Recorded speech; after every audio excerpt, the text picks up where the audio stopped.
Hey, this is Michelle, your motivator again, just sitting in nature in the park, um, looking at this tree. And my mind takes me back to, for those of you that are familiar with the Bible, the Garden of Eden, and where there were many trees in the Garden of Eden. And Adam and Eve were commanded not to eat of the tree of the knowledge of good and evil. But next to that tree was a tree of life. And a lot of us are still eating from that tree of the knowledge of good and evil. We take life and we separate, this pile over here is good, this pile over here is bad. And anytime there's separation, God cannot be fully invoked, or you cannot become to the oneness of God when you're separated. So the reason there is a whole lot of crimes, the reason there are the shootings, the reason there's discrimination, the reason that there's hatred, the reason that there's competition is there's separation. So anytime separation comes, all of these matters occur. If we as a people could become one with God, it doesn't matter what religion you are. The Creator is the Creator, and it's the foundation of all religions, whether we want to believe that or not.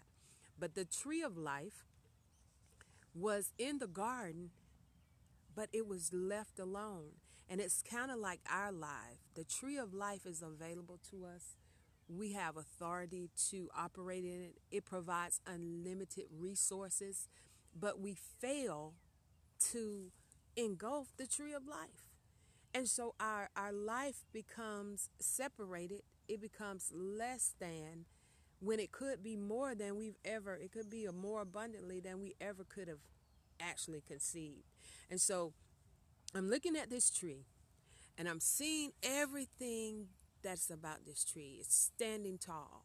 It's green. It has different avenues. It has different limbs. It causes it just has life. It blows in the wind. There's so many different aspects of a tree. And so that brings us to the place of beauty. It brings us to a place of knowing that life is not as bad as we call it to be. It's all about your perception. How many times have you come to a tree and you've just taken that tree and looked at all the beauty of it? All the thing that the trees goes through, they stand in the midst of a storm when it's storming outside. That's how our life should be, a tree of life that stands in the midst of a storm. I know whoever is listening or whoever listens to this video is experiencing some type of storm in their life. They've either entering a storm, they're in a storm, or they're exiting out of a storm. And so when we stand in the midst of our storms, knowing that a storm cannot take us out unless we want to be taken out. So we're going to stand like this tree of life, this tree that brings nothing but energy. Your energy in life is determined based on what you perceive life as being. Come on, y'all. Let's come to a place that we enjoy every day. Stop being conditioned by what's going on in the world and condition yourself to be a tree of life that flows no matter what happens, that stands no matter what happens, that goes to a point to branch out, to reach out to others and begin to know you're not on this earth by yourself. You have to connect up. It's not about color. It's not about sexual preference. It's not about who has more money. But when it all boils down, if we take everybody's body and put it in a brown paper bag, it'll probably add up to $1.98 worth of ashes. But how do we get to a point where we think we're better than someone, or somebody thinks they're better than us because their color is different, because they have more money than we have? When you take it all back to the original foundation, we were all created the same way. We all contain the same avenues. It is based on what you think about yourself and who you are and where you want to be in life. You have total authority over your life. Don't be conditioned by the government. Govern your mental. That's what the government does. Am I saying go against everything? But no, I'm saying create a possibility for your life. The government cannot create a possibility for your life. You're in charge of that. You have dominion over your land.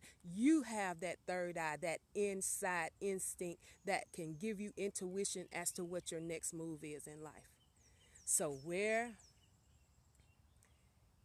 I have a viewer that says their tree of life is hollow. Your tree of life is never hollow. There is so much in you, but you haven't taken time to explore what's in you. You are the greatest version of you. Nobody else can duplicate who you are. So your tree of life is never hollow. There's so many gifts, there's so many treasures inside that earthen vessel. So whoever you are that says your tree of life is hollow, you can begin to put life back in it. You're a creator. You've been created by the creator to be creative. So keep creating. The only reason your life may be hollow is because you're trying to duplicate what somebody else wants you to do. You can't do that. You cannot fit in another man's armor. You have to create an armor that's suitable for you. You have to decide what's greater for you. You have to decide that. And so at this point, as I view this tree and all the avenues of this tree, I am in a particular place to be all I can be. So I challenge you today, those of you that are viewing or that will view, remember, do not eat off the tree of the knowledge of good and evil, but eat off the tree of life. In the tree of life is everlasting energy. Well, this is Michelle, your motivator. I pray that something I've said has motivated you to a greater view and a greater aspect of you and your life. Remember, you've been created by the Creator to be creative. So start creating and stop duplicating. Have a creative day.